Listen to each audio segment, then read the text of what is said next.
आप पाइल्स से सफ़र कर रहे हैं और शर्म के कारण से अपने डॉक्टर के पास जाने से झिझकते हैं, क्योंकि अक्सर लोग मैंने देखा है वो जाते ही नहीं हैं, अपने डॉक्टर को दिखाते ही नहीं हैं इस शर्म में कि हम कैसे उसको फेस करेंगे डॉक्टर को। तो अगर ऐसा केस आपके साथ है तो ये वीडियो ज़रूर देखिएगा। इस ट्रीटमेंट को अपनाकर आप अपनी पाइल्स को सिर्फ 2 हफ्ते के अंदर बहुत ही आसानी से और बहुत ही नेचुरल तरीके से ठीक कर सकते हैं। पाइल्स एक तरह का मास होता है जो कि हमारे एनस के इन या अराउंड हो सकता है, यानी एनस के अंदर या फिर उसके आसपास हो सकता है। ये जो मास होता है ये कंप्राइज करता है कुछ ब्लड वेसल्स से और कनेक्टिव टिश्यूज से।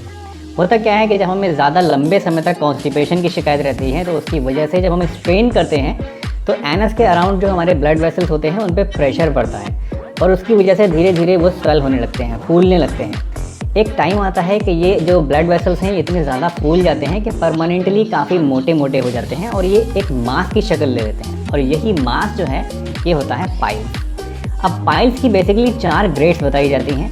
पहली ग्रेड जो होती है पाइल्स की, उसके अंदर जो स्वेलिंग होती है वो आपको बाहर से नज़र नहीं आती है, ये एनस के अंदर होता है मास। सेकेंड ग्रेड के अंदर क्या है कि जो मास है वो होता तो अंदर ही है एनस के, लेकिन जब आप डिफेकेट करते हैं, जब आप पॉटी के लिए जाते हैं तो ये मास बाहर आ जाता है और उसको आप फील कर सकते हैं। और जैसे ही आप डिफेकेट कर चुके होते हैं तो वापस से ये मास अंदर चला जाता है। ये होता है second grade. Third grade piles के अंदर क्या होता है कि जो मास होता है ये पाइल्स का, ये परमानेंटली बाहर आ जाता है, यानी हर समय आपको महसूस होगा आपके एनस के अराउंड कोई मास जैसी चीज़। और ये मास जो है यूजुअली अंदर अपने आप तो नहीं जाता है, लेकिन इसको आप अगर अपनी फिंगर से पुश करेंगे तो ये अंदर चला जाता है। तो ये होता है थर्ड ग्रेड।